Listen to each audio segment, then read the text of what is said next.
사사기 6장 11절부터 마지막 절 40절까지 말씀이 되겠습니다.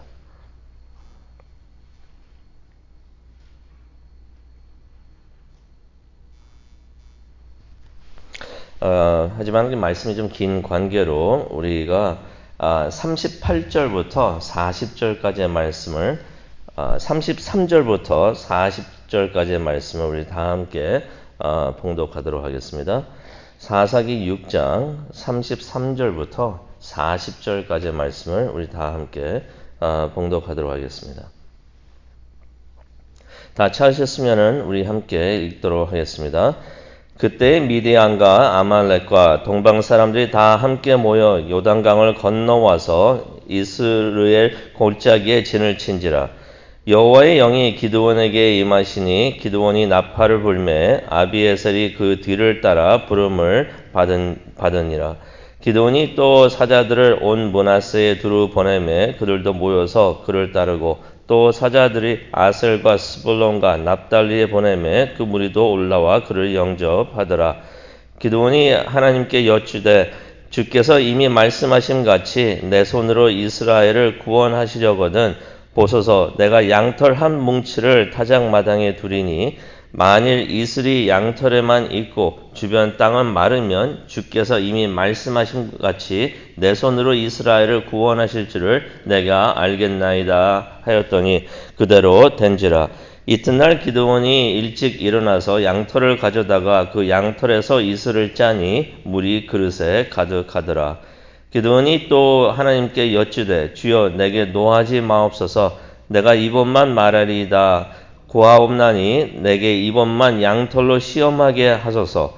원하건대 양털만 마르고 그 주변 땅에는 다 이슬이 있게 하옵소서 하였더니 그 밤에 하나님이 그대로 행하시니 그 양털만 마르고 그 주변 땅에는 다 이슬이 있었더라. 아멘. 하나님, 오늘 이 말씀을 통해서 하나님이 주시는 그 메시지를 받기를 원합니다. 저희들이 말씀만 듣는 것이 아니라 말씀을 들음으로써 믿음이 더욱더 커지고 그 믿음을 가지고 우리 삶을 살 수 있도록 또 하나님을 섬길 수 있도록 하나님 인도하여 주시옵소서. 지금 오셔서 직접 말씀을 전하여 주시옵소서. 감사합니다. 예수님의 이름으로 기도합니다. 아멘. 사사 기드온을 우리와 같은 보통 사람이라고 제가 표현을 했었습니다. 그 이유가 기드온이 사사이면서 믿음이 있었는데 그 믿음이 허점이 많은 믿음이었어요. 어떻게 보면은 꼭 우리 모습을 보는 것 같기도 하고 그래서 우리와 같은 보통 사람이다라고 표현을 했는데 기드온의 삶을 보고 또 사역을 보면서 이렇게 생각을 했으면 좋겠습니다. 하나님이 이런 사람도 쓰시는구나. 그러면서 또 우리가 소망을 갖기를 원합니다. 나도 언제든지 그러니 쓰임을 받을 수 있겠구나 생각을 하면서 우리가 하나님께서 주시는 그 격려를 받기를 원합니다. 오늘 말씀은 기드온이 왜 보통 사람인가를 알 수 있는 그러한 장면이 되겠는데요. 하나님께서 이스라엘이 또 하나님 목전에서 악을 행하니까 하나님 보시기에 또 악을 행하니까 우상 숭배를 하고 있으니까 심판하시면서 이제 구원을 다시 해주시는데 이스라엘을 구원해 주시는데 기드온을 불러가지고 사용을 해 주십니다. 근데 그렇게 생각을 할 수가 있어요. 근데 왜 하필이면 기드온이었을까? 그 이스라엘에 믿음이 강한 사람들도 많았을 텐데 왜 기드온이었을까라고서 의문이 가기도 하는데요. 그 이유가 왜 그러냐면은 25절에도 우리가 볼 수가 있는데 좋은 가문 출신이 아니었습니다. 왜냐면은 그 기드온 그 집안이 우상 숭배하던 사람들이었던 것이에요. 나중에도 좀 알 수가 있지만은 아버지가 우상을 숭배를 하고 있었고요. 또 15절에 보면은 하지만 기드온은 하나님을 따르던 사람이 하나님을 예배하던 사람이었습니다. 그런 집안에서 자라났으니까 아마 가족들로부터 아마 왕따를 당했을 것이에요. 어쩌면은 그 가족에서 우상 숭배하고 있던 가족들이 전부 다 기드온을 우상을 숭배하지 않으니까 내놓은 자식처럼 그렇게 취급을 하지 않았을까 생각도 해봅니다. 뭐 그렇다고 해서 기드온이 그렇게 믿음이 좋았던 것도 아니에요. 그래서 왜 하필이면 기드온이었을까라고 생각을 해보는데 그러면서 생각이 듭니다. 하나님께서는 이것저것 조건을 다 따지지 않으시는구나. 하나님이 선택하셔가지고 순종하는 사람은 하나님께서 쓰시는구나라는 것을 우리가 말씀을 통해서 우리가 알 수가 있습니다. 그러면서 이제 12절부터 보게 되면은 어떤 내용이 나오냐면 기드온하고 하나님하고 대화가 나옵니다.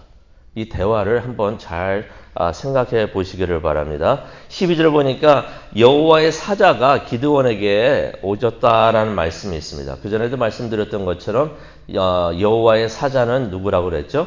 하나님을 말하고 있는데 특별히 성자 하나님을 말하고 있습니다. 기드온이 11절에 보니까 밀을 타작하고 있었는데 그때 찾아오신 것이에요.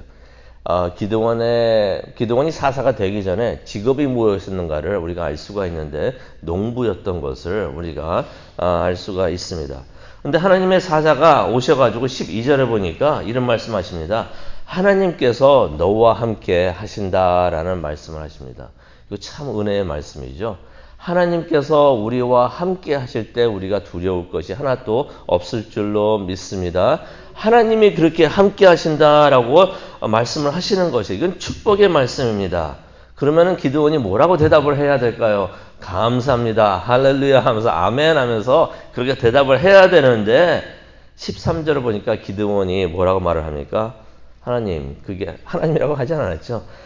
그게 사실이면은 왜 우리에게 이 모든 일이 일어났습니까? 하나님은 우리와 함께 하지 않으시고 우리를 버리셨습니다. 라고서 대답을 합니다. 믿음이 약한 건지 약간 하나님 앞에서 빈정거리는 듯한 그러한 모습을 기드온이 보여주고 있는 것입니다. 그런데 하나님의 사자가 14절에 그러고 있는 기드온에 대해서 뭐라고 말을 안 하십니다. 그러면서 이제 사명을 주시는데요. 뭐라고 하시냐면은 제가 풀이해서 말씀드립니다. 너는 가서 힘을 다해 이스라엘을 구하라. 내가 너를 보내지 않느냐. 라고서 말씀을 하십니다. 믿으라는 거죠. 내가 너를 보내고 있지 않느냐. 내가 너를 통해서 구원하리라. 그렇게 말씀하시는 것이에요. 그랬더니 15절에 기드온이 또 뭐라고 답을 합니까? 15절을 한번 보기를 원하는데요. 15절을 가니까 그러나 기드온이 그에게 대답하되 오 주여 내가 무엇으로 이스라엘을 구원하리까? 보소서 나의 집은 므낫세 중에 극히 약하고 나는 내 아버지 집에서 가장 작은 자니이다. 뭐라고 말을 하고 있는 거냐면요. 내가 무슨 힘으로 그 일을 할 수가 있습니까? 나는 못합니다. 라고서 말을 하고 있는 것이에요. 그러면서 이야기를 합니다. 이유를 말하고 있는데요. 우리 집안은 가장 그 많은 지파들 중에서 가장 약한 지파이고 나는 내 집에서 가장 작은 사람입니다. 집안에서 어떻게 보면 왕따 당하고 있으니까 나는 우리 집안에서도 가장 작은 사람이고 우리 집안은 지파 중에서 가장 작은 지파입니다. 라고 말을 하는 것입니다. 핑계거리도 참 많습니다. 그렇죠? 뜻은 무엇입니까? 하기 싫다는 것이에요. 하나님이 내가 너를 보내고 있지 않느냐 하는데 계속 이 핑계 저 핑계 막 댑니다. 하기 싫다는 것이에요. 그래도 하나님께서 16절에 이런 말씀을 하십니다. 내가 반드시 너와 함께 하겠다라고 말씀하시면서 네가 미디안 사람 치는 것을 한 사람을 치듯 할 것이다. 쉽게 승리할 수 있도록 하나님께서 인도하신다라고 말씀을 하십니다. 그런데도 기드온 17절을 가만히 우리가 17절 한번 보기를 원하는데요. 아마 가만히 생각했던 것 같아요. 그러면서 한다는 말이 당신이 하나님이란 증거를 내게 보이시옵소서.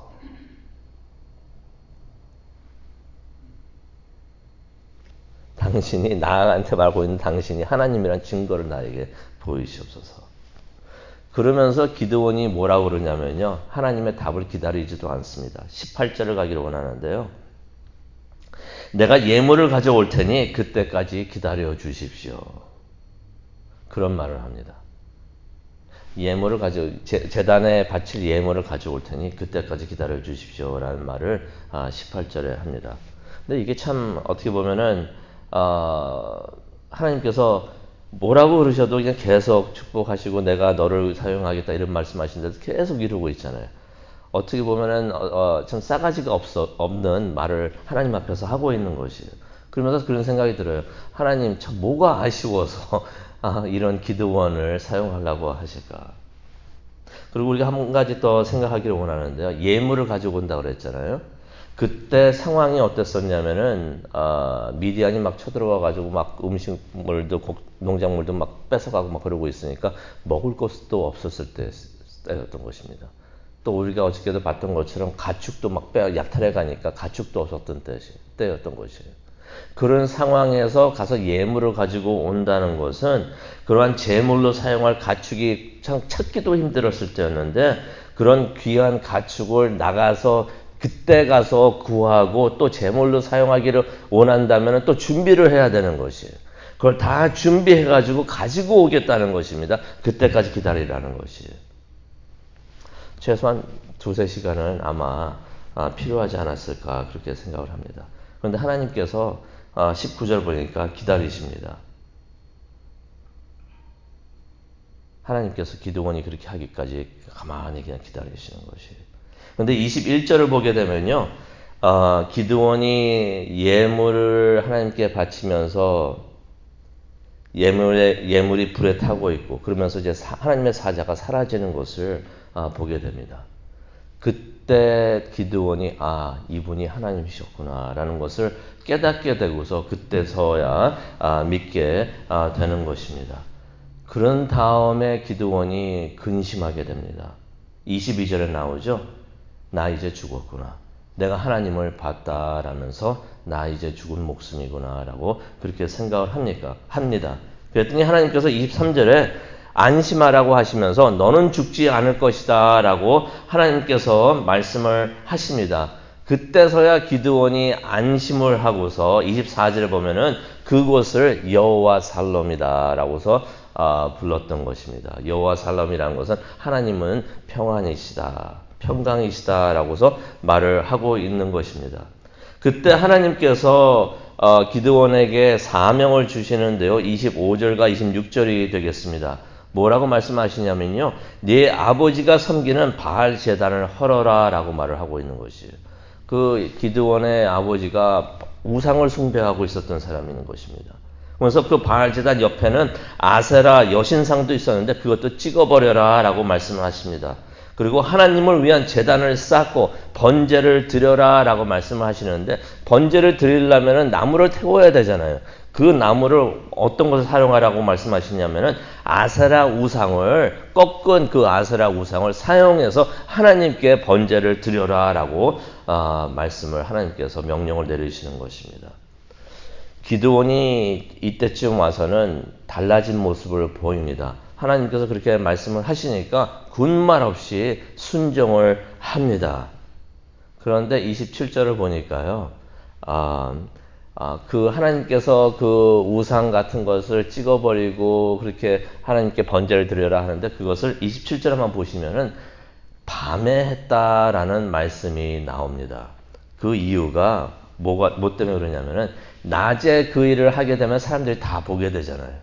보게 되면은 사람들이 두려우니까, 사람들이 볼까봐 두려워서 사람들 몰래 10명 정도 사람을 데리고 가가지고 그렇게 밤에 했다는 것입니다. 기드온의 모습을, 믿음을 우리가 다시 한번 보기를 원하는데요. 믿음은 있어가지고 하나님을 순종을 하는데 아직까지도 믿음이 약했던 것이에요. 두려움이 있었던 것이에요. 담대함이 없었던 것이에요. 하나님의 일을 하면서 불안해하고 남이 보면 어떻게 하나, 남이 보면 두려울 텐데 하면서 그런 믿음을 가지고 있었던 것입니다. 그런데 생각을 한번 해보기를 원합니다. 그 바알 제단은요, 산 꼭대기 위에 있었던 것입니다. 어디서 보더라도 다 잘 보일 수가 있었던 것이에요. 그것을 밤에 헐었다고 해가지고 사람들이 그것을 보지 못했을까요? 28절에 보니까 아침이 되자마자 사람들한테 그것을 들키게 됩니다. 그래가지고 사람들이 그러죠. 누가 바알 제단을 파괴하고 숫소를 번제로 드렸다라고서 말을 하고 있으니까 29절에 나오는데요. 어떤 사람들이 이런 말을 합니다. 요아스의 아들 기드온이 그랬다라고서 말을 하고 있습니다. 밤에 했다고 하더라도 사람들이 다 볼 사람들은 보고 있었던 것이에요. 그래가지고 그것을 들키게 되는데 30절에 보니까 사람들이 그 기드온을 죽이려고 합니다. 참 이게 안타까운 부분이 되겠는데요. 하나님을 버리고 우상을 숭배한 사람들이 오히려 죽어 마땅한데 그 우상을 찍어버리고 하나님을 예배하고 하나님께 번제를 드린 기드온을 사람들이 죽여버리려고 하고 있었던 것이에요. 요아스, 기드온의 아버지가 이 상황에 있으면서 무척이나 마음이 상했었을 것 같습니다. 자신이 섬기던 제단을 아들이 헐었으니까 아마 그렇게 생각을 했을 거예요. 나의 권위에 아들이 도전을 하고 있구나. 또 특히 자신이 아끼고 있었던 그 수소를 죽였고 또 아세라 우상을 숯으로 만들어가지고 사용을 했으니 아버지 요아스가 얼마나 마음이 불편했을까 생각도 해봅니다. 하지만 31절을 보니까 이 요아스가 아들을 두둔을 합니다. 그러면서 뭐라고 말을 하냐면은 자신의 제단도 지키지 못하는 바알이 무슨 신인가. 지금까지는 바알을 섬겨왔었는데 아들을 사랑하는 마음에서 이제는 바알을 버리는 것을 우리가 봅니다. 자신의 제단도 지키지 못하는 바알이 무슨 신인가. 그런데 사람들이 그 말을 들으면서 이제 기드온을 죽이지는 않지만 32절에 보면은 기드온을 여룻바알이라고 부릅니다. 이 여룻바알이라는 것은 이제 별명이 되겠는데요. 어떤 의미가 있냐면은 바알이 기드온을 칠 것이다라고 말을 하는 것입니다. 기드온을 저주하고 있는 것입니다. 그런데 아무 일이 없죠. 왜냐하면 바알은 진짜 신이 아니기 때문에 그렇습니다. 하나님께서 순종하는 기드온을 지켜 보호하여 주시고 인도해 주시고 사용하는 것을 우리가 계속해서 보게 되는데요. 33절에 보니까 미드 왕과 아말렉 연합군이 쳐들어옵니다. 8장 10절에 보면은 13만 5천 명 정도의 군사가 왔다라는 말씀이 있습니다. 근데 그때 34절을 보니까 하나님의 영이 기드온과 함께 하셨다라는 말씀이 나옵니다. 우리가 하나님의 일을 할 때 이것이 반드시 필요합니다. 이것을 위해서 우리가 기도하기를 원하는데요. 하나님의 영이 무엇을 의미합니까? 성령님이신 것이에요. 성령이여 내게 임하시옵소서. 우리가 성령이 임하시면은 우리가 담대해지고 하나님이 주신 소명과 사명을 다 이룰 수 있는 힘을 얻게 됩니다. 그러한 불안한 상황에서도 어쩌면 죽을 수도 있었던 그런 상황에서도 성령님이 함께 하시니까 기드온이 힘을 얻게 됩니다. 그러면서 힘차게 나팔을 불었던 것이에요. 나팔을 불었더니 사람들이 막 모여들기 시작을 합니다. 자원자들이 모여들기 시작하는 것이에요. 7장 3절에 보게 되면은 3만 2천 명 정도가 자원을 해왔다라고 성경에 기록이 되어 있습니다. 이제 전쟁을 해야 되는데 3만 2천 명 정도가 모였던 것이에요. 꽤 많은 숫자가 모였던 것입니다. 하지만은 그 적군들은 얼마라고 그랬습니까? 13만 5천 정도가 몰려왔던 것이에요. 13만 하고 3만이 싸우려고 하니까 어떻게 보면 턱없이 모자른 숫자가 되는 것이에요. 기드온이 어떤 사람이었습니까? 믿음은 있는데 뭔가 좀 부족한 믿음이었다고 그랬죠. 또 다시 불안해합니다. 그러면서 하나님을 의심하는 것이에요. 그러면서 오늘 읽었던 그 말씀 내용이 나오는데요. 36절에 있는 말씀이 되겠습니다. 하나님께 뭐라고 말을 하냐면요. 하나님께서 말씀하신 대로 나를 통해서 이스라엘을 구원하시려거든 그 증거를 보여주시옵소서. 꼭 우리의 모습을 보는 것 같습니다. 하나님의 일을 하려고 하는데 불안해합니다. 그러면서 우리가 뭐라고 하나님께 기도할 때가 있습니까? 하나님 증거를 보여주시옵소서. 이게 하나님의 뜻이란 증거를 보여주시옵소서.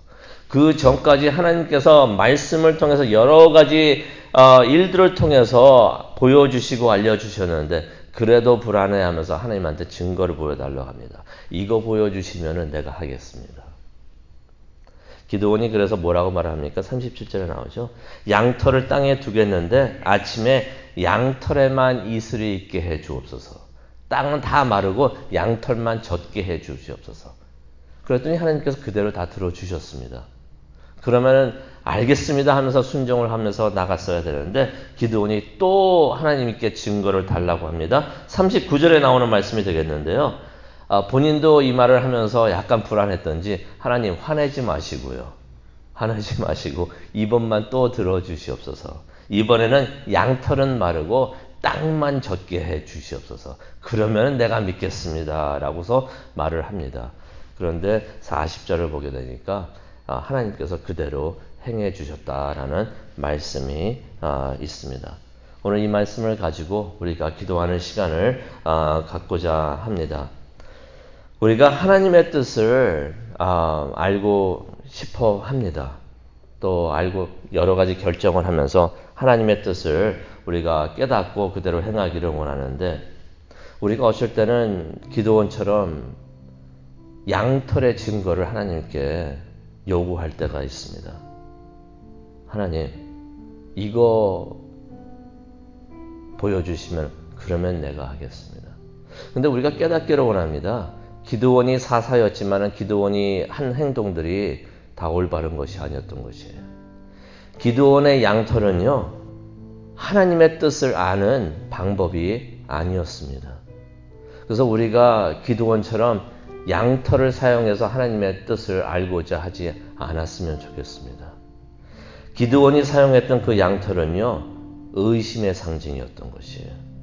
영적 교만의 증거였던 것입니다. 주여, 내 말대로 해주시면은 내가 하나님의 뜻을 따르겠습니다. 내 말대로 해주시면은 내가 하나님의 뜻인 줄 알고 순종하겠습니다. 기드온이 그렇게 했던 것이에요. 우리는 의심하지 않고 불안해하지 않으면서 눈에 보이지 않는다고 하나님을 의심하는 것이 아니라 귀에 들리지 않는다고 하나님의 말씀을 의심하는 것이 아니라 하나님을 믿고 따르고 순종하는 우리 모두가 되었으면 좋겠습니다. 그 믿음을 위해서 기도하는 우리 모두가 되기를 원합니다. 그것을 위해서 기도할 때 하나님께서 우리와 함께 해 주실 줄로 믿습니다. 하나님, 오늘 기드온의 말씀 다시 한번 기억하고 묵상하게 해주시니 정말로 감사합니다. 우리가 기드온과 같은 믿음을 갖지 않기를 원합니다. 하나님을 의심하고 계속해서 증거를 원한 것이 아니라 눈에 안 보이고 귀에 안 들려도 하나님을 믿고 따를 수 있는 우리 모두가 될 수 있도록 은혜 내려 주시옵소서. 믿음 주시옵소서. 그것을 위해서 기도하기를 원합니다. 이 시간 우리와 함께하여 주시기를 간절히 소원합니다. 함께하여 주시옵소서. 예수님의 이름으로 기도합니다. 아멘.